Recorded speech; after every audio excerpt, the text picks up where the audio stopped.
Hi, my name is Alex, and I'm going to be your guest astrologer today. I'm filling in for Adam while he is on vacation, and I am a current student in two of Adam's classes, and he had asked me to come on here and share my thoughts on the Sun-Pluto opposition that's happening on July 22nd. I'm super grateful to have this opportunity to be on here and share some of my thoughts on this opposition coming up. I'm going to stick with Adam's structure of like the 5 things that you can look for and really dive into some archetypal themes. So I don't want to get too specific and just keep it more archetypal. Before I get into it, as always, don't forget to like and subscribe to Adam's channel, share your comments. All of this stuff helps his channel to grow, which of course we always want. If you want to learn more about his work, including the readings that he does and also all of the wonderful classes that he offers, you can check that all out at nightlightastrology.com. Like I said, I'm in 2 of his classes right now, and I could not recommend them highly enough. I'm getting so much information out of them, from, the roots of ancient astrology to how to give readings to fighting imposter syndrome. So, you really would get a lot out of his classes. I'll stop rambling about that now, but yes, check out his work and the classes that he offers at nightlightastrology.com. If you have any questions for him or his team, you can email info@nightlightastrology.com. I'll plug my own work in here just quickly. My name is Alex, and my middle name is Skye, so you can find me at Skye, SKYE, .astrology on Instagram. I also have a website, and that's skyeastrology.com, and on there you can find out about how to reach me, how to contact me, a little bit more about who I am and my style, which hopefully you will see today. And of course, there's a link to book a reading with me, as my books are now officially open. Okay, I think that's all the logistics for now. So I want to share my screen with you, pull up the real-time clock here, so we can set the stage for what we are talking about. Let me see here. So again, today we're talking about the Sun opposing Pluto. The Sun is in Cancer and Pluto is in Capricorn. And this is happening on Saturday, July 22nd. What I find really interesting about this opposition is that Pluto is actually retrograde right now, and the Sun is about to leave Cancer, actually. So it's just spending its final day or 2 here in Cancer. And as it does that, it's opposing Pluto. So we are setting the stage. When we talk about anything Pluto, really, like any transits to Pluto, I'm just going to stop sharing this. We often think about the key phrases of, death and destruction, or creation and destruction, and then rebirth, ego versus the shadow and subconscious, and all of these kind of things, which are valid. I think that there's a reason why we think of Pluto and we think of all of those key phrases.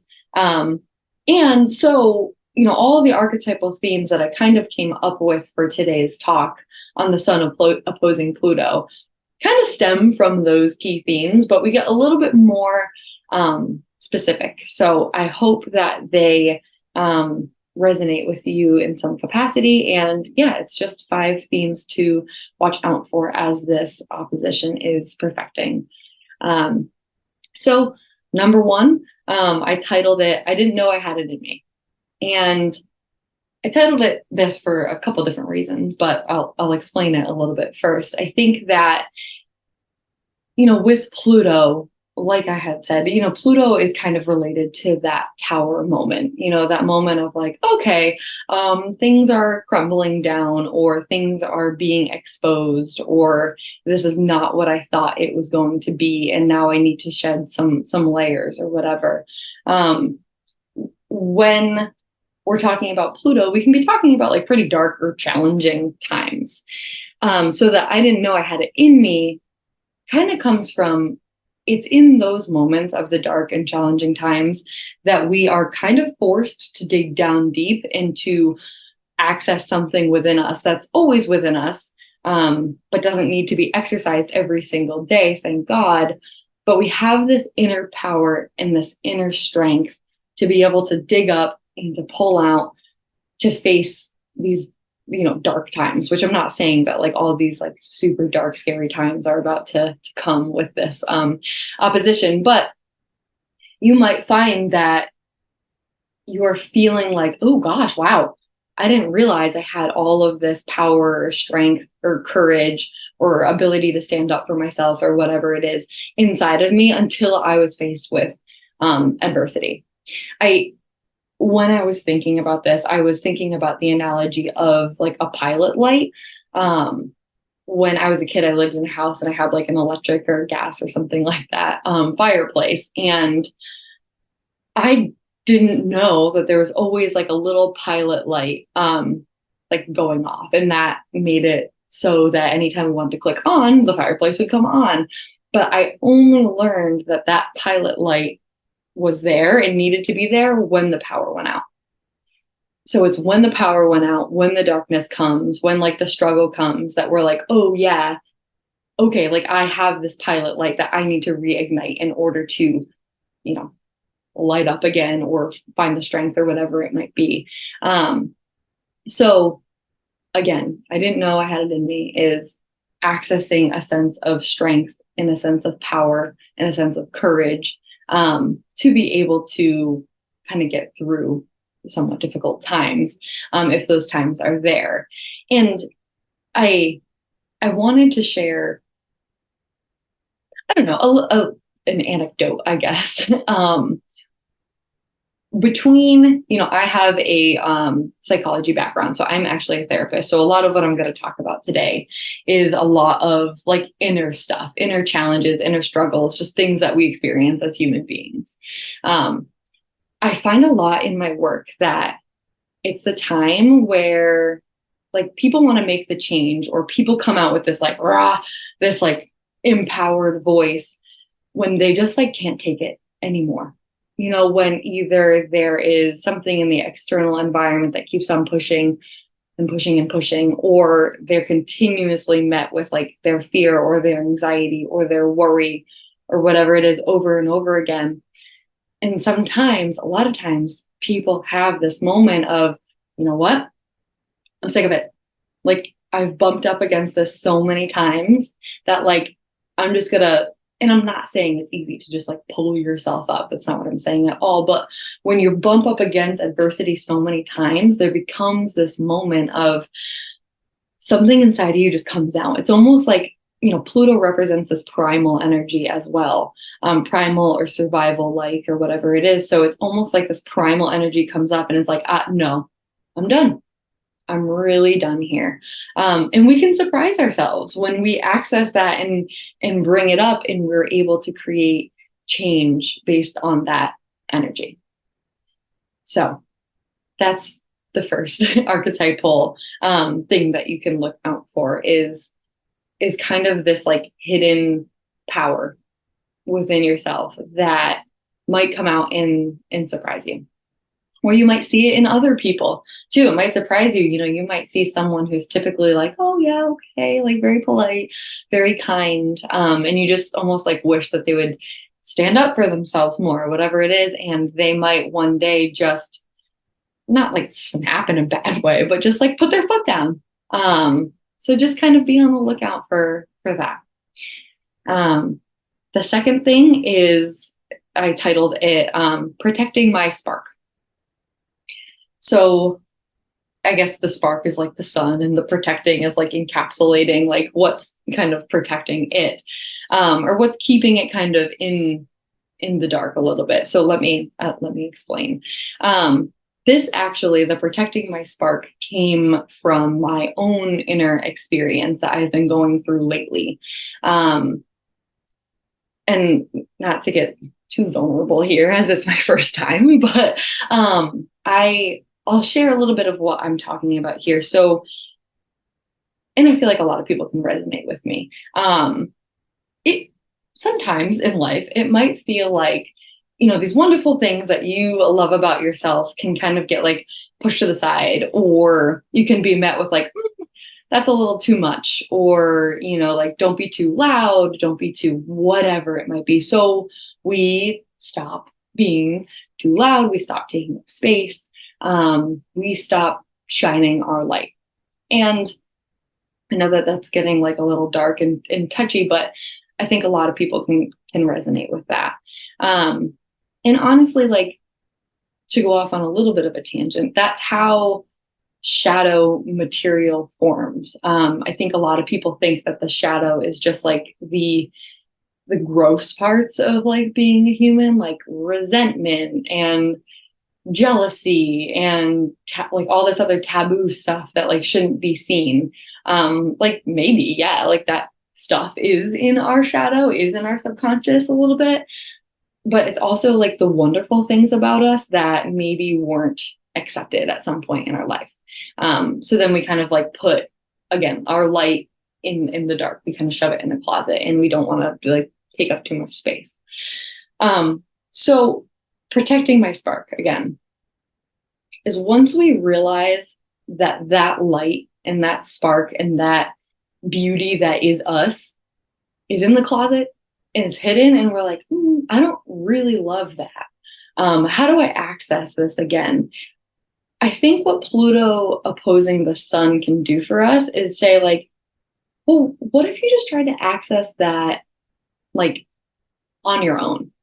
You don't have to dig this all out and shine it like to the whole world. That can feel very, very scary. And I mean, like, if you want to do that, great.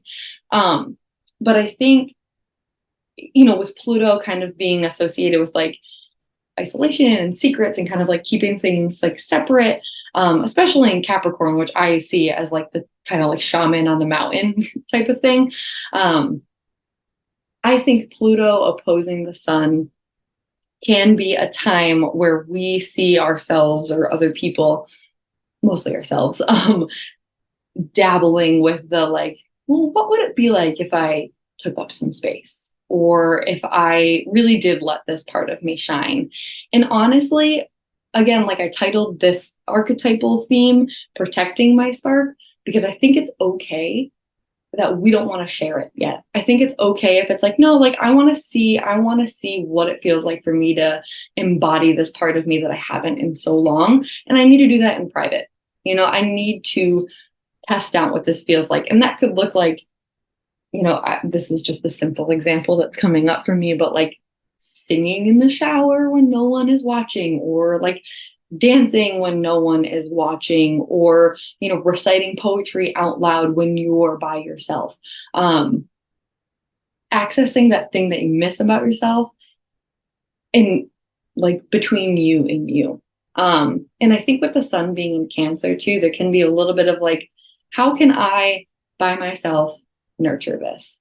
I think about that scene, and I don't think I'll ruin anything for anyone here, but I just recently watched Daisy Jones and the Six, which I loved. But there's a scene where, you know, she feels like she's not a good enough singer and artist and songwriter and things like that. And she just has to find out for herself if she can do it. So she goes to like a random bar and there's no one there. Maybe like two people there. And she plays the piano and sings a song.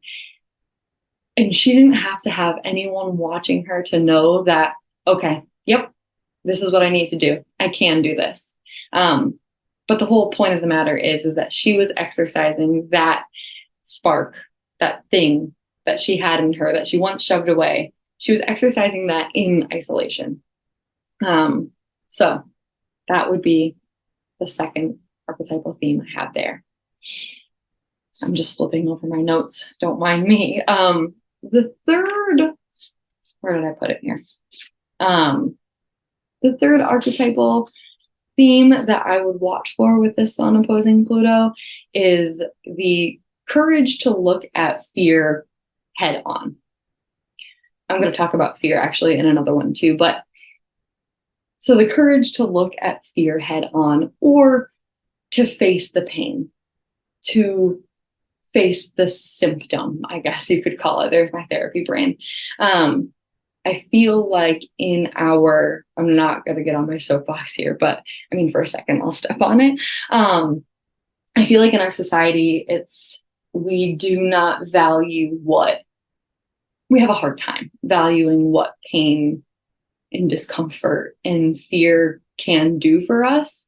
And I mean, one, like fear is protecting us, but two, I think more so like when we're talking about quote unquote symptoms, right? Like anxiety or something like that.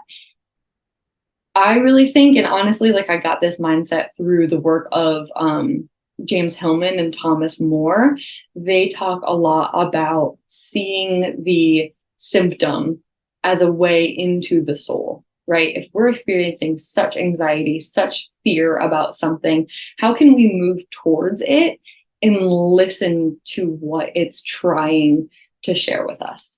There is a message in the fear, there is a message in the pain, there is a message in the discomfort, and honestly, there's healing wisdom in it too. I feel like it has something to do with alchemy, but like I can't really wrap my head around it right now to explain it right now. But it's almost like there's this big pain, fear, symptomatic discomfort ball.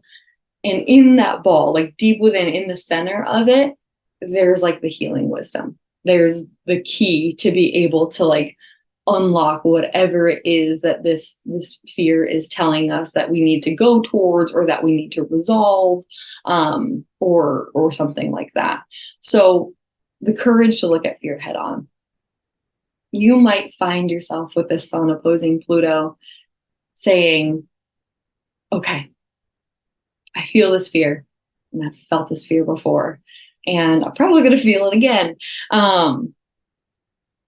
Typically my response would be, maybe it'll get better. Or like, maybe there's a way around it. Maybe I can do this in some sort of way where it doesn't feel so scary and it feels kind of comfortable. Maybe. But this transit might give you the courage to say, you know what happens if I just turn my body and I just look at it? I look at it head on. I often think of like kids, and I mean, even sometimes as an adult, but like kids when they are like laying in bed at night and it's dark and maybe there's like a nightlight or something like that. And they see like this object, this shadowy thing in the corner.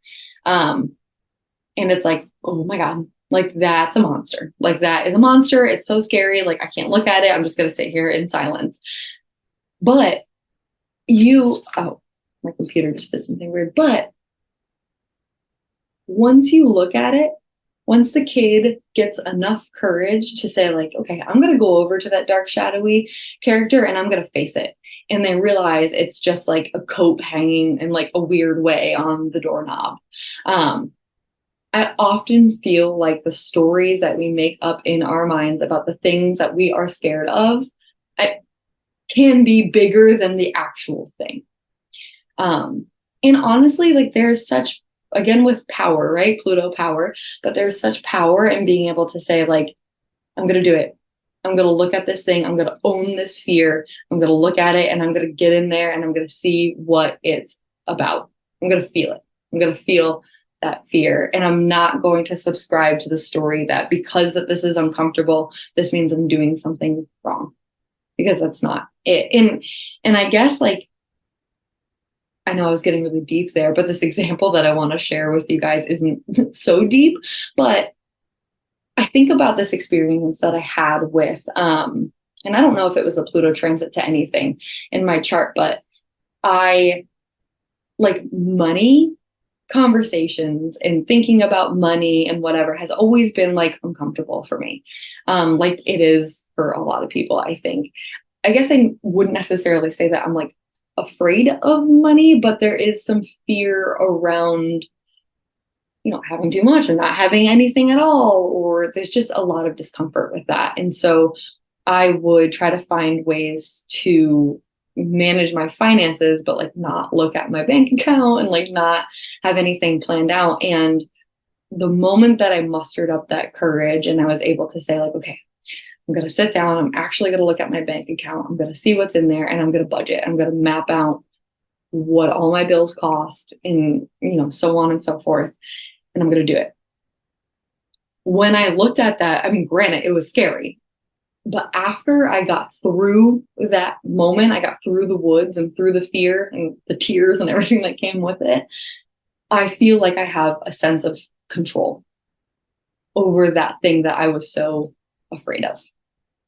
And there was a quote here that I'm not going to be able to find now, but it's really interesting how our ego just wants to keep us like, I'm not even going to go off this tangent of the ego thing.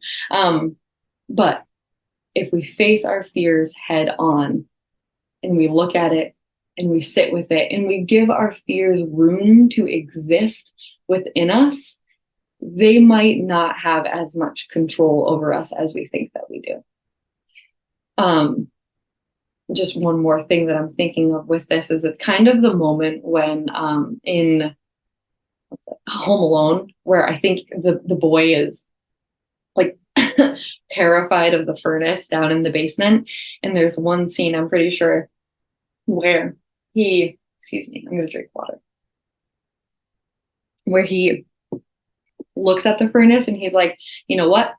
I'm not afraid of you anymore. You're just a furnace. It's that moment. So I just offer to you, what would it be like to look at your fears head on, to move towards the pain, towards the discomfort, and towards the fear? And honestly, with the sun being in Cancer, like maybe having someone there to hold your hand while you do it. I did not look at my finances all on my own. I had a supportive person there with me. So I think that the sun in Cancer can really help you with that. And honestly, it's interesting that I'm bringing up finances because, like, I don't know, I relate Capricorn finances. So yeah, maybe be on the lookout for that. The fourth point I want to bring up here, and these last two are a little bit shorter. The fourth thing that I see with the sun opposing Pluto is this sense of like fear of losing myself, or just yourself in general. So when the sun is all about my identity and myself and who I am, and these are my narratives that I stick to.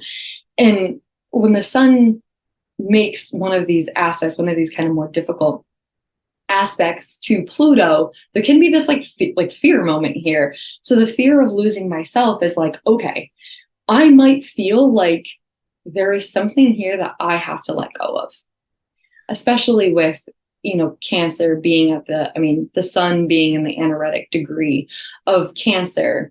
It's almost like this like letting go moment, I think, like finishing something up and like finally like releasing. And with the sun being in Cancer, those things that we might be releasing might be family narratives. They might be family wounds, like, things that have to do with family. So we can come up against this like, all right, I don't want to subscribe to this narrative anymore. I don't want to feel this way anymore. I have an idea of what I want for myself. And it's really hard to get there because I feel like if I let these other narratives go, though they're now causing me pain and distress, and I don't really subscribe to them anymore, letting them go is like letting a part of myself go. And that can bring up fear of like, who am I going to be if I let this go? And I mean, I obviously want to offer you totally valid. And I think I keep coming back to the word courage because, courage isn't doing something in the absence of fear. Courage is doing something even though the fear is there. And that fear of losing yourself, like I said, is very valid. And also bringing in the whole like death, rebirth kind of cycle thing of Pluto, in order to make room of something new, for something new, like a new version of ourselves, a new narrative, new way of looking at the world, we do kind of have to let something go. So in a way, we're letting parts of ourselves die so that we can create room for something new. And so perhaps you're losing parts of yourself, and that can too feel very scary. and I'm not going to sit here and give people advice or whatever. I just wanted to kind of like focus on the archetypal theme of this fear of losing yourself. But, you know, I would say another archetypal theme that's kind of like weaved in with that is like celebrating the things that are dying as well. Like the sun can be kind of like celebratory and whatever. But we can express gratitude for these parts that we no longer want in our life anymore. We can express gratitude and appreciate them for what they did and let them rest. And that might, you know, not feel as scary. But yeah, the fear of losing yourself can definitely come up a lot. And honestly, I've seen it come up a lot. I know that as I'm recording this, I'm about a few days away from this opposition, but I'm hearing this more and more, and people is like, oh gosh, like change is coming. Not to say that this opposition is like huge change is coming. But if that is the case for you, if you are feeling a change happening, you can be met with this fear of losing parts of yourself. Okay. And the final point that I wanted to make isn't necessarily like a theme that I really came up with, but I thought it was interesting that I was going to do this episode on the sun opposing Pluto, because I'm reading this book called The Mountain is You by Brianna Wiest. It's called The Mountain is You, and underneath it, it says transforming self-sabotage into self-mastery.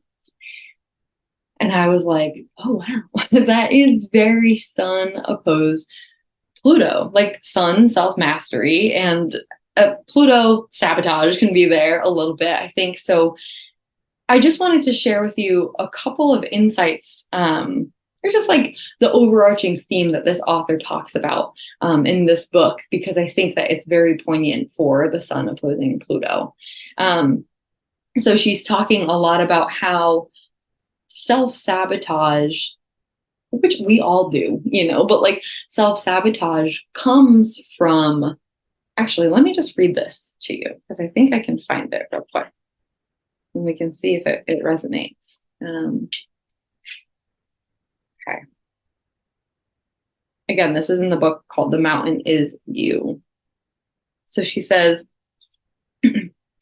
in reality, self-sabotage is simply the presence of an unconscious need that is being fulfilled by the self-sabotaging behavior.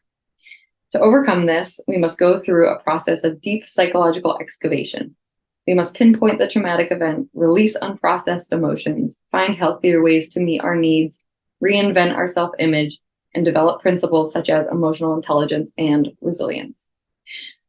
A lot of sun words there. But she's saying, let me just repeat that first part. Self-sabotage is simply the presence of an unconscious need that is being fulfilled by the self-sabotaging behavior.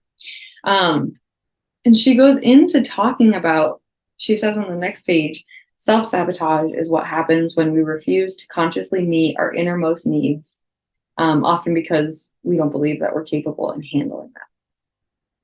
So basically, I think what she's saying is that we're sabotaging ourselves because there's a need that is, well, that's not being met, you know, but the need is kind of like in the distance. It's kind of in our peripherals. We're not quite sure exactly what that need is, but we're trying to get it met somehow. And I think she talks about and uses the example of, let me find it again here. She says, sometimes we sabotage our relationships because what we really want is to find ourselves, though we are afraid of being alone.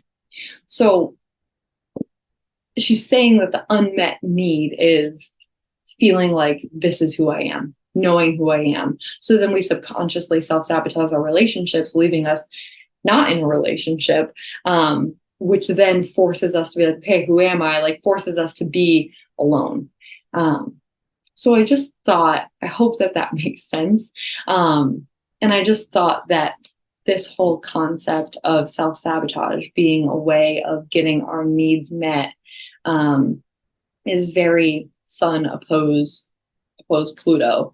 And also like the empowerment piece again, like if we can go towards that thing, that unmet need, if we can go towards that, even though it might be uncomfortable and might be like scary and all this stuff, or just confusing in general, but if we can go towards that and understand a little bit more about what it is, not just analyzing it, but like feeling it, then we're so much closer to being able to get that need met. And we can do that on our own, whether that's like us, like asking people to help us, or us just doing that between ourselves, us and ourselves.